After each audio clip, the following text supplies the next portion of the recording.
En Syrie, les menuisiers de la Ghouta dépoussièrent leurs ateliers. Abu Suleiman sourit en pénétrant dans son atelier près de Damas, abandonné pendant 6 ans à cause de la guerre. L'imposant placard qu'il avait commencé à fabriquer pour le mariage de son fils est toujours là, couvert de toiles d'araignée mais intact. L'atelier est situé à Sakba, une localité de la Ghouta orientale, une région qui avait plongé dans la spirale de la violence en 2012 quand les rebelles opposés au président Bachar al-Assad en avaient conquis une grande partie. Pour la reprendre en avril, le régime, appuyé par son allié russe, a imposé un siège asphyxiant de près de 5 ans suivi d'une offensive dévastatrice et meurtrière. Quelques mois après le retour des forces gouvernementales, Abu Suleiman a pu retrouver sa boutique dans une localité autrefois réputée à travers toute la Syrie pour le savoir-faire de ses menuisiers, et qui tente aujourd'hui de renouer avec une vie normale. En cette chaude journée d'août, il déverrouille le cadenas et découvre un vieux calendrier mural figé dans le temps, en 2011, l'année où la guerre a éclaté en Syrie. Il époussette un placard décoré d'élégantes fleurs sculptées dans le bois, un des meubles qui doit composer la chambre à coucher de son fils. Une fois qu'il sera marié, j'ai commencé à fabriquer cette chambre à coucher, il y a 8 ans, mais je ne l'ai jamais terminée.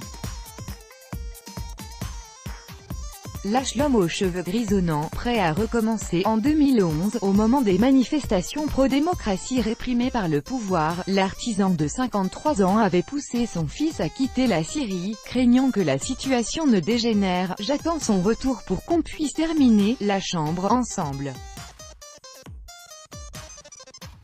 Ce sera son cadeau de mariage, confie-t-il. Abu Suleiman n'a lui jamais quitté Sakba, mais avec les combats et la paralysie économique, il avait dû fermer son atelier et multiplier les petits boulots. Comme lui, la plupart des artisans de Sakba avaient aussi baissé le rideau, faute de clients et de pouvoir transporter leurs marchandises vers les autres régions du pays, morcelées par une guerre dévastatrice qui a fait plus de 350 000 morts.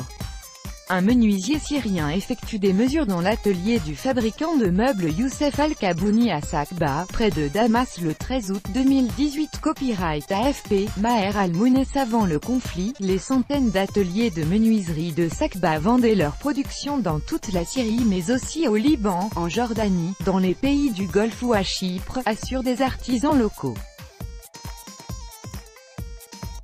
Aujourd'hui, l'activité reprend. Dans une rue où s'alignent les immeubles endommagés, résonne le bruit des marteaux. Propriétaires et ouvriers dépoussièrent leurs établis, recommencent à manier leurs outils et inspectent les stocks, après des années d'absence. Tous les matins, Youssef Al-Kabouni, 50 ans, vient désormais s'installer dans son atelier, dans le centre de Sakba. Des années durant, il a conçu des meubles pour des hôtels et des restaurants de Damas. Aujourd'hui, ses clients viennent surtout le solliciter pour réparer des portes ou des fenêtres, dans les maisons de la Ghouta détruites par les violences. Je pratique ce métier depuis l'âge de 10 ans, s'enorgueillit-il.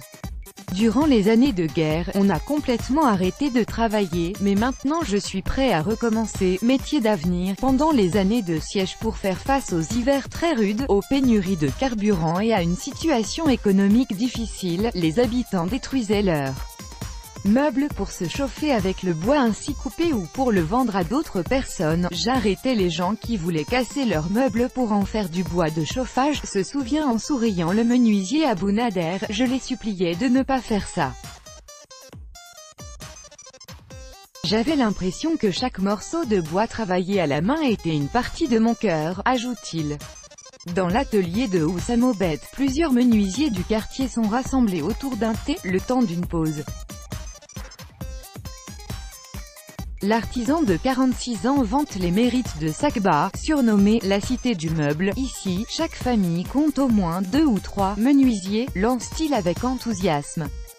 Le menuisier Oussama Obed se prépare à rouvrir son atelier dans la ville de Sakba, le 13 août 2018. Copyright AFP. Maher Al-Mounès lui-même vient à peine de rouvrir les portes de son atelier et il a enrôlé son fils de 16 ans, Alaa, pour lui inculquer les secrets de la profession, et l'encourager à prendre la relève. Durant la reconstruction, il y aura beaucoup de demandes pour les menuisiers, se réjouit-il.